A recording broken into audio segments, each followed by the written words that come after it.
சிவா, சிந்து அதுக்கப்புறம் நம்ம ஆறுமுகம், பைரவி எல்லாருமே வந்து ரொம்ப சந்தோஷமா வந்து என்ன பண்றாங்க, அந்த பூஜைய பண்ணி முடிக்கிறாங்க. இத பார்த்த மகா செமையா டென்ஷன் ஆயிடுறாங்க.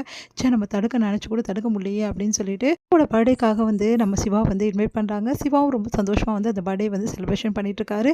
அப்போ வந்து சிந்து வந்து என்ன பண்றாங்க, இந்த விஷயம் தெரிஞ்சு வந்து அங்க போறாங்க. இந்த டைம்ல வந்து கரெக்ட்டா சிவாக்கு வந்து கேக் ஊட்டுறாங்க. ஸ்னேகா கேக் ஊட்டுறாரு சிவா. 2 பேரும் ரொம்ப சந்தோஷமா இருக்காங்க. இத பார்த்து சிந்து வந்து மனசு கஷ்டப்படுறாங்க. அடுத்து வந்து அவங்கள வந்து தெரியாம வந்து வாட்ச் பண்ணிட்டே இருக்காங்க. அப்போ கரெக்ட்டா வந்து சிவா வந்து என்ன பண்றாங்க, ஸ்னேகா வந்து ஒரு ரூமுக்கு வந்து கூட்டிட்டு போறாங்க. அங்க சிவா உன் ட்ரெஸ் எல்லாம் நனைஞ்சிருக்கு பாரு, இரு ஒரு நிமிஷம் அப்படின்னு சொல்லிட்டு ட்ரெஸ்ஸை வந்து மாத்தி நான் தரேன்.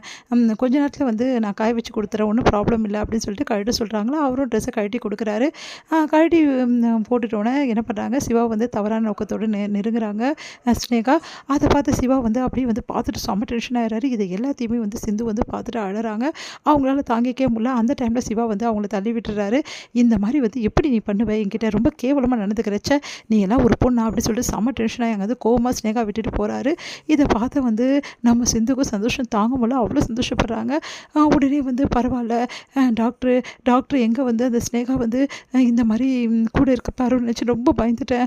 ஆனா உண்மையிலே டாக்டர் ரொம்ப நல்லவரு அப்படின்னு சொல்லிட்டு யோசிக்கிறாங்க.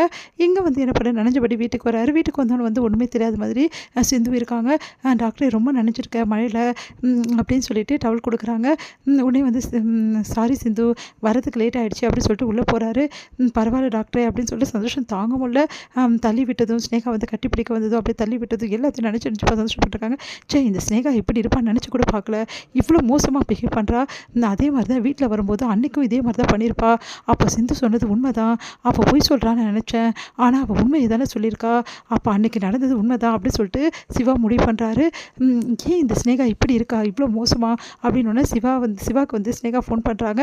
சிவா வந்து கட் பண்ணி வச்சிடுறாரு. இதை சிந்து பார்க்குறாங்க. பார்த்துட்டு சந்தோஷம் அதிகமாக இருக்குது சிந்துக்கு. அப்படியே பார்த்து சந்தோஷப்படுறாங்க. ஃபோன் பண்ண வந்துட்டு ஐயோ!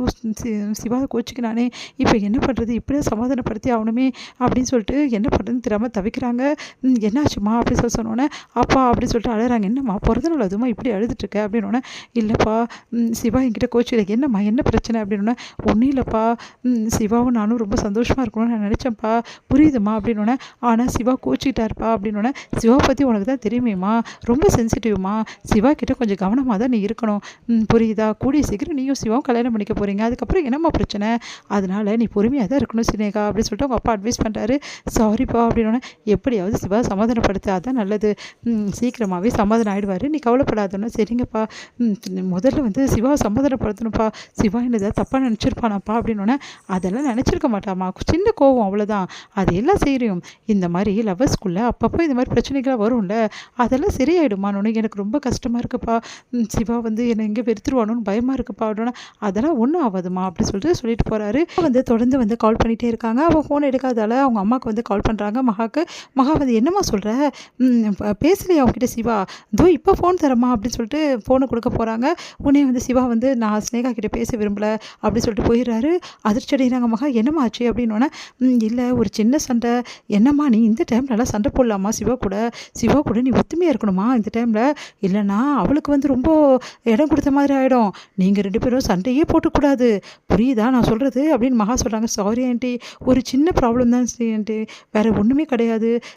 இது சிவா தான் தேவையில்லாமல் கோச்சிக்கிறான் அப்படின்னோடனே, சரிம்மா சிவா கிட்ட சொல்லி நான் சமாதானப்படுத்த வைக்கிறேன், நீ கவலைப்படாத அப்படின்னு சொல்லிட்டு மகா அவங்களுக்கு ஆறுதல் சொல்கிறாங்க. நிம்மதி அடைகிறாங்க ஸ்னேகா.